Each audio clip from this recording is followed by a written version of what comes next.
Hi, everybody. Welcome back to the podcast. It is great to have you here with us. I am Sarah Dusek, founder of Enigma Ventures, an entrepreneur and investor. And I am Mona de Vestel, author and writing coach, helping people bring their stories and books to the world. And we are here together to share with you some of the ongoing conversations we've been having over the last year. About the challenges of entrepreneurship, the challenges of doing life, the challenges of being a female, trying to navigate the challenges of managing childcare and spinning plates and doing many, many things. And we just thought the idea of bringing our conversations to you all might be good for us all. So we thought we would talk about today a theme that has been cropping up in our conversations over and over and over and over again over the last year. And it's the very strange theme of resistance. Mona, do you want to tell us all? Because you are the person who helped me understand resistance. Tell us all what resistance is. Right. So the topic has been coming up a lot in the work that you and I have been doing together to work on your books. And resistance, to me, it's something that pops up in our lives that says, I shall not enter this territory. I don't want to go there. And usually, it leads to this incredible discovery about what is behind that door that we're not willing to open. Usually there's a treasure that can be found on the other side of the door, but it's really obviously difficult. So resistance is like a wall. It's like a place that we do not want to go. It's like bumping up against something that puts some kind of distance between you and whatever the thing is. And we discovered it, or I discovered it this last year, when you kept pointing out to me, Mona, why do you not want to go there? Why do you not want to talk about that? She said, I feel like you're resisting this or resisting that. And I was like, I'm not. I am not. What are you talking about? I'm happy to talk about anything. And then, of course, what happens is we start to talk about something. We start to realize that there's an elephant in the room. You realize, oh yeah, I'm not talking about that, or I'm not going there, or I don't want to engage with this topic or this area of my life. And so what I started to notice was there were all sorts of things that I was resistant, or maybe even use the word hesitant, because resistant feels like, I was actively putting up a barrier or a wall, and I wasn't consciously doing that. But it's the idea that we can be hesitant to go somewhere, hesitant to unpack an idea, or hesitant to look at something that maybe we need to look at and unpack a little bit more. Yeah. And I think there's usually a gold mine when we push through that barrier. I mean, you said you weren't necessarily actively putting up a barrier, but I actually think that we do actively put up barriers. And I usually don't necessarily think we know that. No, I think we that's don't. the challenge. We don't. We don't know that we're doing it. Right. And I think the interesting thing about resistance as a topic, it's like, how can we become more aware of the areas in our lives, the areas in our business, the areas in the work that we do when we are resistant to something? So, Mona, how do we know when we are resisting something? How can we know? Because I think it can be quite hard to know that we are necessarily resisting something unless you're super, super, super aware. I think it's really hard to know on your own, to be honest, that you're resisting. And the reason for that is because resistance is a barrier that we usually create for protection. For protection around this, we want to create, I think, the status quo, this like barrier of safety, or what we perceive to be safety. But what usually ends up happening is a stagnation, because you're in this little harbor of repetition, right? Where you do this over and over again. You're like, this is safe, this is safe, this is safe. And then there's a whole ocean out there, right? And, there's not even an acknowledgement of that because this is our realm, this is our world, this is how we do things. And usually it takes a catalyst, a person, or an event to say, I've noticed that you keep bumping up against that corner over here. Did you know that there's the Atlantic Ocean on the other side of that reef or whatever it is? Can I even resist having this conversation, Mona? I don't even want to have a conversation about Really? resistance. Really? Are you serious? I'm serious. I'm like, I don't even know that I want to even talk about this topic. I don't even know why I feel like that. Isn't that so crazy? I'm sitting here thinking, I don't want to talk about resistance. I am resisting resistance. And yet, your best writing has come from piercing through resistance. Every time I've said to you, I noticed that you're not going over here. What is this? What is this about? That's when the best writing has emerged. And usually the best breakthroughs, she's right, folks. Usually the best breakthroughs come when the veil is pierced and you go the other side. But that's like the force is strong, right? The force is strong with like, do not go over there. It's like the dark side. Do not go there. And it's like, even now I can feel it in my body. It's like, I don't want to talk about the things that I'm resisting. Well, what is the feeling like? What are you gaining by not talking about it? I guess I think it's about trying to stay safe. I Okay. think it's about not trying to rock the boat, not trying to uncover, just want to maintain the status quo, just want everything to go back to being like under control, managed, everything in its box, close the lid, lock it up, move on. And I think the moment we start talking about, is there somewhere I don't want to go? Like, is there something I'm pushing against that I don't want to go there? I don't want to look at that. I don't want to change that. It was interesting. I was having a conversation with an entrepreneur just a couple of days ago who I was suggesting should shift a marketing strategy. I mean, something very like theoretically non-emotional, right? Maybe that we needed to pivot and shift a marketing strategy, to which there was outrage and uproar. And it was a very dramatic, don't go there. I do not have time for a pivot. I do not have time for driving that change. I am not going there. And so much resistance to just an idea of exploring having to change something, exploring having to tweak something, exploring having to go somewhere that you feel like maybe you don't have time for, don't have energy for that. I don't want to go there. I don't want to change my marketing strategy. Thanks. And it can be something as simple as that, right? But, sometimes when we notice we're having, that's how I know I'm resisting something, having a reaction.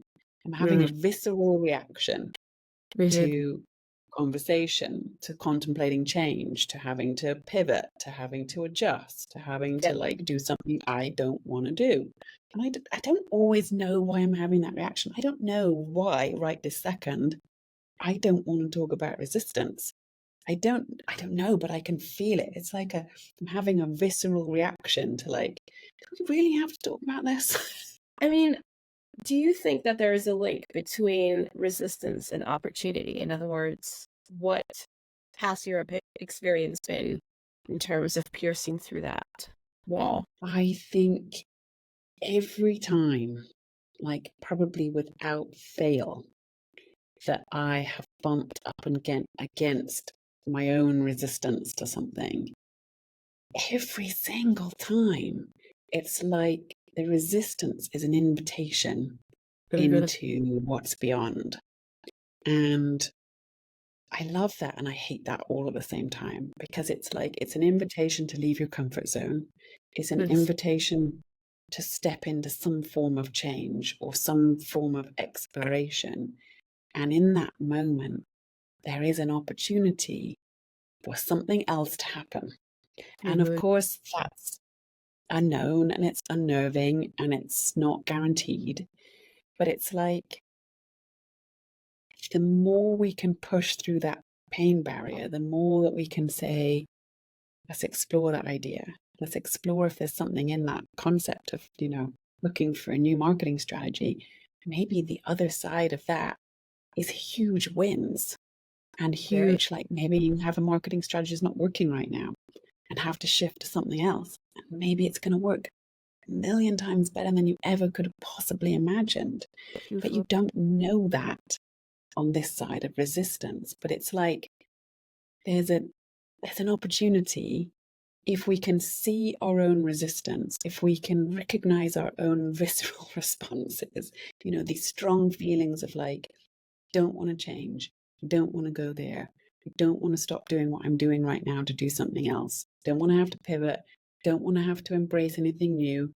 It's like if we can just look a little bit deeper through that and go, why? I love asking myself the question, what are you afraid of? That for me is such a beautiful question. I was asking myself this question just this morning. And I woke up and I was feeling a bit anxious when I woke up. And I didn't really even know what I felt anxious about. It's like I have a whole bunch of things bubbling up and down and lots of business challenges and lots of problems. And, some days they're getting solved and some days they're getting worse. And, and I just woke up this morning just feeling like I am not on top of everything. I am not in control of everything that's going down in my world. And just woke up feeling really vulnerable. But then when I just stood back for a millisecond and said, what is it that I'm actually really afraid of? It's like, I recognized, like, I could get up, put my armor all on, get up, tackle my day headlong, or I could take a moment and go, what is that? Like, what is it that's making me afraid? What is it that's getting under my skin? Or what is it that I'm feeling or that I'm anxious about or I'm worried about or I want to fight when actually I need to like just listen to myself rather than like put the walls up and put the armor up and like go to war over something. It's like, actually, can I hear my own can I hear my own vulnerability? Can I hear my own like, oh, that's making me feel uncomfortable. And usually for me, it comes down to some form of like, I'm afraid that's going to fail, or I'm afraid that's not going to work, or I'm afraid something's going to go terribly wrong and it's all going to come crumbling down around me. And we can pretend. We can like, pretend none of that's real. Or we can go there and rather than resisting it and rather than resisting that, like, what if this doesn't work or what if I don't solve this problem? Instead, we can just pierce the veil and ask the question and go, what is it that's stopping me? And you have asked me that question a million times over the last year. What are you afraid of? And often I don't know. Often it's not instantaneous to be able to say, well, actually, it's this 5-point plan. Here are all the things I'm afraid of. Often it just takes time and space and the ability to listen to ourselves to actually even just scratch the surface and go, oh, maybe it's this, maybe it's that.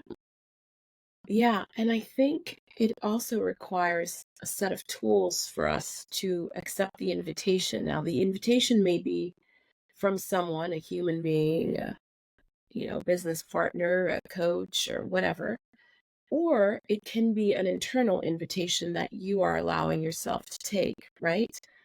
But either way, I think there needs to be some kind of permission. And with that permission, you need to go towards something. Like, you can't just go to the unknown. I think that's the problem. You need to trust that you have a set of tools in your toolkit that you can say, I'm going to use this to allow me to pierce through the resistance. And, it's interesting because I've witnessed you go through this process many, many times and push through many different, walls. And usually the discovery is not what we feared.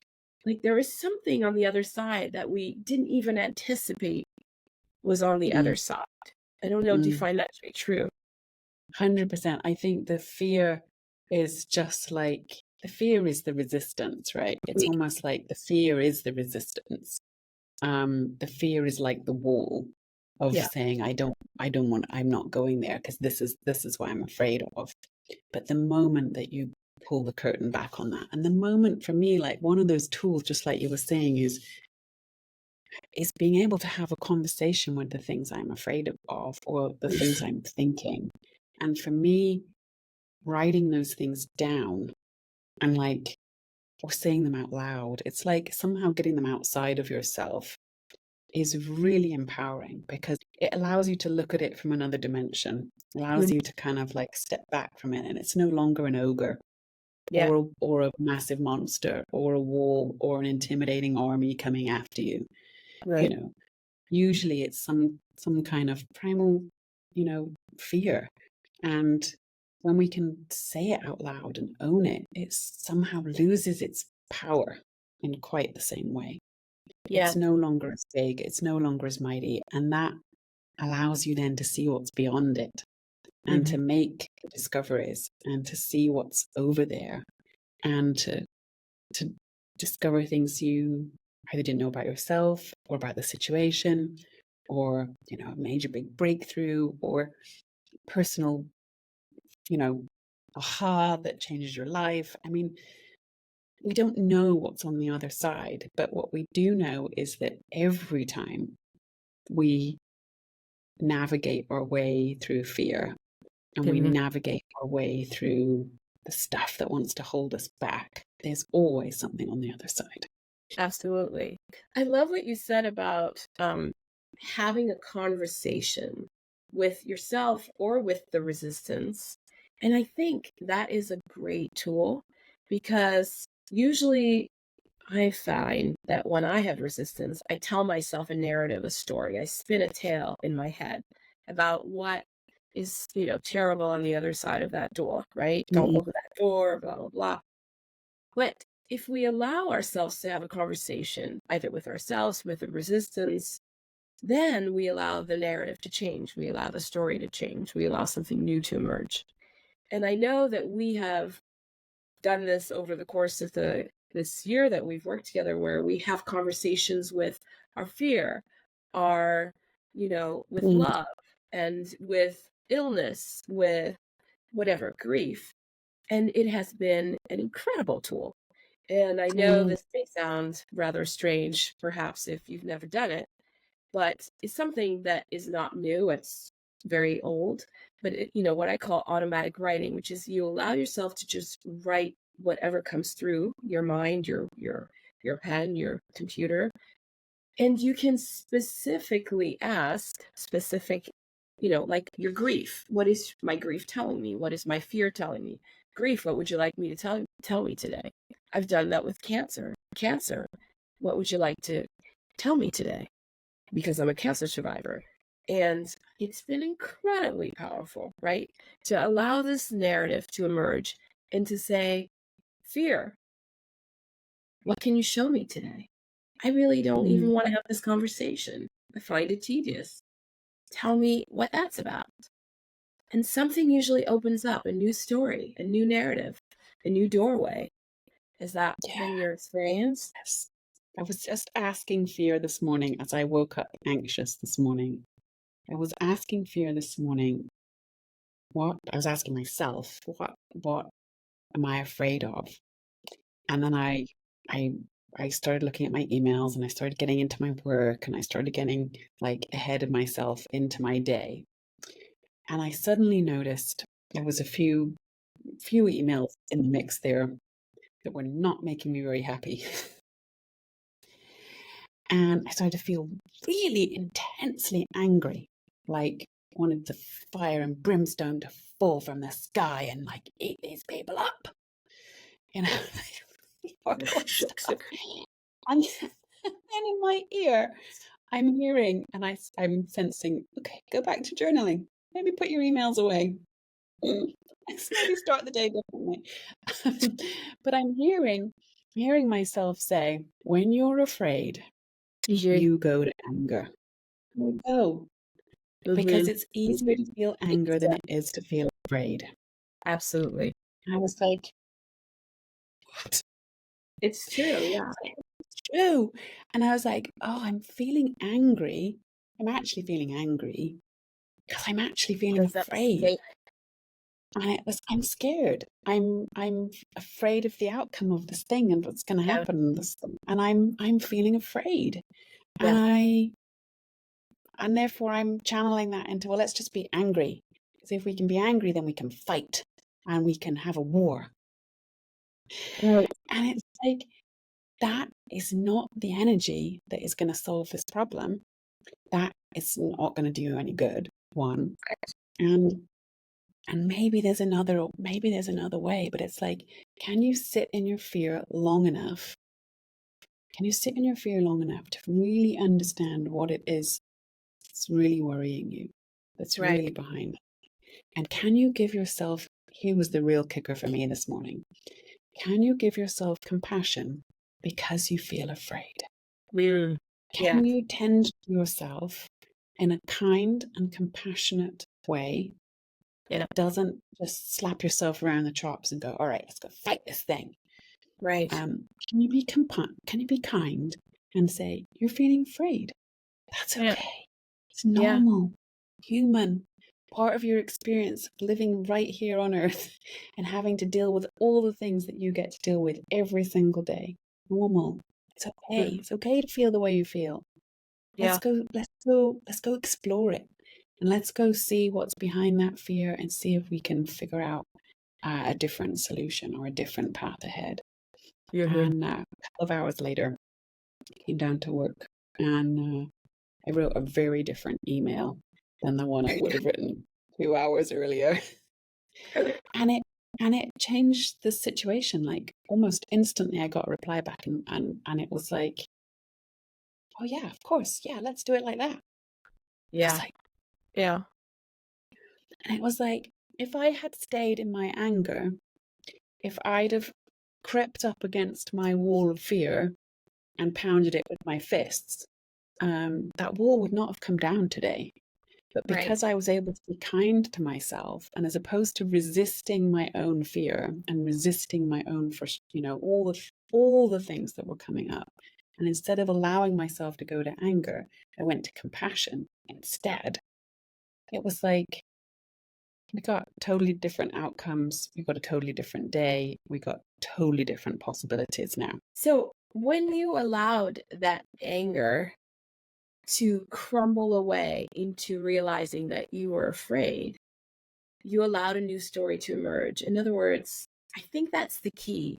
The key is to push up against the wall of resistance and to allow a new narrative to emerge and to see what Mm, that narrative is. It sounds mm, like you were able to do that by saying, why am I so angry? Oh, I'm actually scared.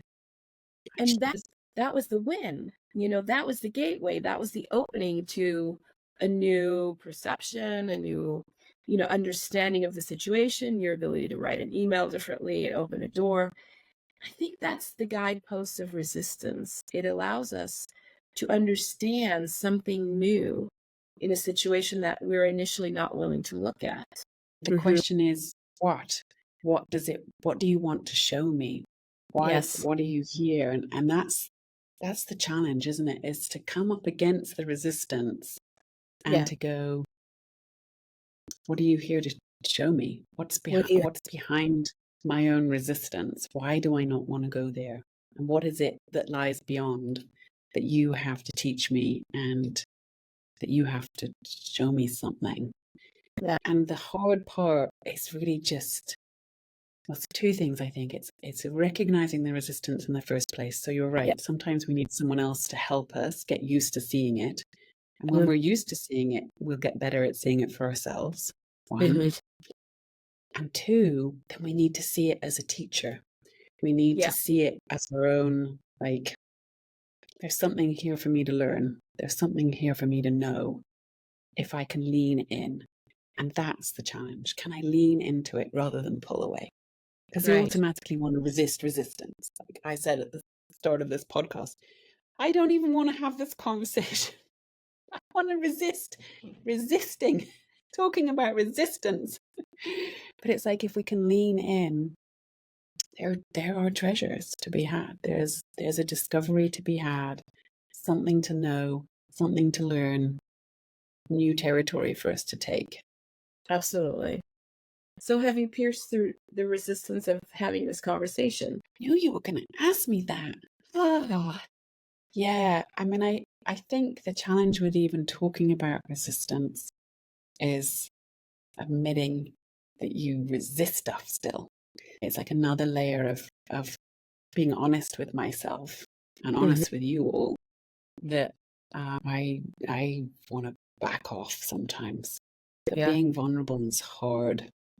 That actually is so much easier to resist being vulnerable. But that every time we are, every every time that I choose vulnerability over pushing away, it's always better. It's always better for my soul. It's Yeah. always better for my outcomes. It's always better for my state of being. It's always better. It is better. Over and over and over better. But I think this quest is ongoing. I don't think that it's a finite process of saying one and done. I worked No. through resistance the first time, I'm good. I mean, the invitation for vulnerability and authenticity is an ongoing invitation that you have to accept. It's a And daily, it's hourly, minutely. Yeah, and that's the truth, isn't it? We can show up. We're constantly choosing how we show up. yeah, And we're constantly faced with decisions as to how am I showing up in this moment?